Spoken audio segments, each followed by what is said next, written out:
সুপ্রিয় দর্শক, আসসালামু আলাইকুম। সবাইকে পবিত্র মাহে রমজানের অনেক অনেক শুভেচ্ছা। আজকের ভিডিওর শুরুতে আপনাদের আমি একটি বাচ্চার ছবি দেখাবো। এখন স্ক্রিনে যে ছোট্ট মেয়েটিকে দেখতে পাচ্ছেন তার নাম তাবাসসুম। বয়স ছিল মাত্র 5 বছর আর বাড়ি ঝিনাইদহের কালীগঞ্জে। এই যে আমি ছিল বলেছি, এটি আমি ভুল করে বলিনি, আমি জেনে বুঝে সজ্ঞানে বলেছি। কারণ এই ফুটফুটে শিশুটি আমাদের মাঝে আর নেই। সত্যি কথা বলতে কি, তাকে থাকতে দেওয়া হয়নি। এক দুর্বৃত্ত ছোট্ট এই শিশুটিকে হত্যা করে তার লাশ সেপটিক ট্যাঙ্কে ফেলে রাখে। তাবাসসুমের বাবা স্থানীয় একটি দর্জির দোকানে কাজ করে আর তার মা একটি এনজিওতে। স্থানীয়দের মতে গত 25 ফেব্রুয়ারি থেকে খুঁজে পাওয়া যাচ্ছিল না তাবাসসুমকে।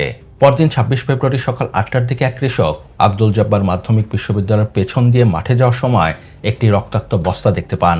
ব্যাপারটি তার কাছে একটু সন্দেহজনক মনে হয়, তাই এলাকাবাসীকে ডেকে পুলিশকে খবর দেয়। পুলিশ এসে বস্তা খুলে খুঁজে পায় তাবাসসুমের লাশ। এ ব্যাপারে কালীগঞ্জ থানার ওসি জেল্লাল হোসেন জানান, প্রাথমিকভাবে ধারণা করা হচ্ছে শিশুটিকে হত্যা করে বস্তায় ভরে সেপটিক ট্যাঙ্কে ফেলে রাখা হয়েছিল। বাচ্চাটির জন্য কি আপনার খারাপ লাগছে? একবারই কথা, কিন্তু তারপরও মন শক্ত করুন, কারণ এর পরের ঘটনা আরও মর্মান্তিক, আরও পৈশাচিক। ঘটনাটি নরসিংদীর মাধবদীর। কর্মের সুবাদে এই মাধবদীতেই ভাড়া থাকেন আশরাফ হোসেন। তার সাথে আরও থাকেন তার স্ত্রী ও 15 বছরের কন্যা আমেনা আক্তার। আজ থেকে প্রায় 2 সপ্তাহ আগে একই এলাকার স্থানীয় বখাটে নুরা ও তার বন্ধুরা মিলে বাবার কাছ থেকে ছিনতাই করে তুলে নিয়ে ধর্ষণ করে 15 বছরের কিশোরী আমেনাকে। মুহূর্তেই ঘটনাটি জানাজানি হয়ে যায়। অবস্থা বেগতিক দেখে সেই বখাটে স্থানীয় প্রভাবশালী নেতা ও মহিষাসুরা ইউনিয়ন পরিষদের 9 নং ওয়ার্ড মেম্বার আহমেদের প্রভাব খাটিয়ে বিষয়টি মীমাংসা করার চেষ্টা করে, কিন্তু মীমাংসা হয় না। তাই ধর্ষণকারী পরিকল্পনা করে আমেনাকেই হত্যা করার। অবস্থা বেগতিক দেখে নিজের মেয়েকে বাঁচানোর জন্য বাবা চেষ্টা করে তার মেয়েকে অন্য জায়গায় সরিয়ে দেবার জন্য, কিন্তু তারপরও শেষ রক্ষা হয় না। 25 ফেব্রুয়ারি খালার বাসায় যাবার পথে ধর্ষক নুরা ও তার বন্ধুরা আবার আমেনাকে তুলে নিয়ে যায়। পরে বাড়ির লোকজন অনেকক্ষণ খোঁজাখুঁজি করেও না পেয়ে বাড়ি ফিরে যায়। পরদিন মানে 26 ফেব্রুয়ারি বৃহস্পতিবার সকালে একটি সরিষা ক্ষেতে গলায় ওড়না পেঁচানো অবস্থায় একটি কিশোরীর মরদেহ দেখতে পায় স্থানীয়রা। ক্ষেতে কিশোরীর লাশ পাওয়া গেছে এমন খবর শুনে ছুটে আসে আমেনার পরিবার, আর মরদেহ দেখে শনাক্ত করে এটি তাদেরই মেয়ের লাশ। বুকে রক্ত ঝরছে, ঝরবারই কথা, কারণ ঘটনাটি এমন। কিন্তু তারপরও আমি আপনাকে বলবো, মন শক্ত করুন, কারণ ঘটনা এখানেই শেষ না। এর পরে যে ঘটনাটি ঘটে সেটি আর কোথাও না, খোদ রাজধানী ঢাকার হাতিরঝিলে ভাড়া বাড়িতে থাকে লিটন মিয়া।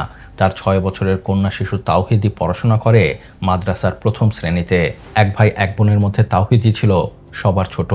তো এই তাওহিদি গত মঙ্গলবার রাতে খেলতে বের হলে আর বাসায় ফিরে আসে না।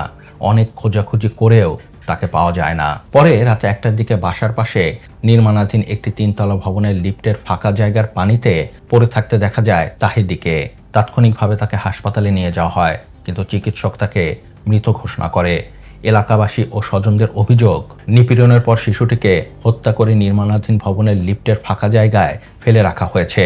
ওপরের 3টি ঘটনাই আলাদা, আবার ঘটেছে আলাদা আলাদা জায়গায়, কিন্তু তারপরও 3টি ঘটনার সাথেই 2টি বিষয়ের মিল আছে।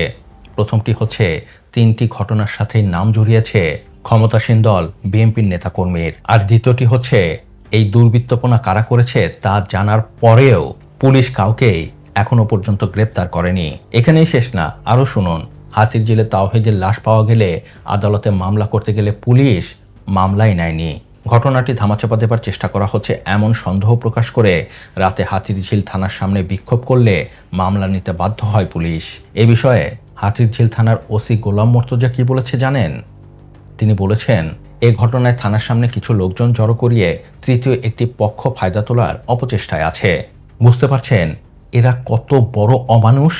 বাংলাদেশে যেখানে হাজার হাজার ভুয়া মামলা নিচ্ছে পুলিশ, সেখানে 6 বছরের এক শিশু নির্যাতনের শিকার হয়ে মারা গেছে, তার মামলা নেবে না পুলিশ। কিন্তু কেন? কারণ এখানে মালপানির ধান্দা নেই। যদি বলা হতো ফ্যাসিস্টের দোসর, তাহলে দেখতেন সুর করে মামলা নিয়ে নিত, কারণ সেখানে মামলা বাণিজ্য করার সম্ভাবনা আছে। আর বোনাস হিসেবে ঊর্ধ্বতন কর্তৃপক্ষের বাহবা তো আছেই। কারণ জানেন তো, কারণ উপর মহল থেকে নির্দেশ দেওয়া আছে আওয়ামী লীগের নেতাকর্মীরা ছাড়া পেলেও যেন তাদের আবার অন্য মামলায় গ্রেপ্তার করা হয়। অবাক হচ্ছেন? অবাক হয়েন না। আমি আগেই বলেছি যারা এসব সুশীলদের কথা শুনে মনে করছে তারেক রহমান বাংলাদেশকে সমৃদ্ধির পথে নিয়ে যাবে, তারা আসলে বোকার স্বর্গে বাস করছে। আমি তারেক রহমান ও বিএনপিকে একটুও বিশ্বাস করি না, কারণ আমি 2001 থেকে 2006-এর বিএনপির শাসনামল খুব ভালো করে দেখেছি। আমি জানি বিএনপি কত বড় জালেমের দল। তো যাই হোক, এ ছিল এই ব্যাপারে আমার বিশ্লেষণ। আমার বিশ্লেষণ ভুল হতে পারে, তো এই ব্যাপারে আপনার কি মত তা আমাকে নিচে কমেন্টস করে জানান। আর হ্যাঁ, ভিডিওটি কেমন লাগলো তো অবশ্যই জানাবেন, আর প্লিজ সাবস্ক্রাইব করতে ভুলবেন না। আপনার একটি সাবস্ক্রাইব আমাকে সত্যিই সবসময় অনেক মোটিভেট করে নতুন নতুন কন্টেন্টের কোয়ালিটি ভিডিও বানানোর। ভালো থাকবেন, সুস্থ থাকবেন, আল্লাহ হাফেজ। নেতাদের মতো ধোঁকাবাজি বন্ধ করো আর লাইক, কমেন্ট, সাবস্ক্রাইব করো।